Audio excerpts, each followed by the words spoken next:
مجھے خود یاد ہے کہ مجھے علم نہیں تھا، جب میرے والد صاحب نے نکاح اور شادی کی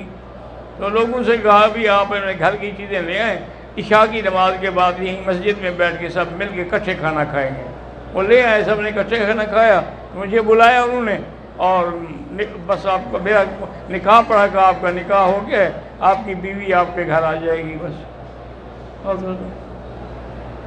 یعنی آپ یقین کریں کہ مجھے کوئی ایک آدمی ہوتا ہے ہمیں شادی کے لیے کپڑے پہنتا ہے، کچھ کرتا ہے، یعنی اس کا پتہ ہی نہیں تھا کہ کیا پہننا تھا آدمی نے، جو پہنا ہوا تھا پہنا ہوا تھا۔ تو اس کا نتیجہ یہ ہوا کہ کسی میں بوجھ نہ رہا، کیونکہ میری بیوی جو تھی وہ بھی میرے والد صاحب کے سگے بھائی کی بیٹی تھی اور یتیم تھی،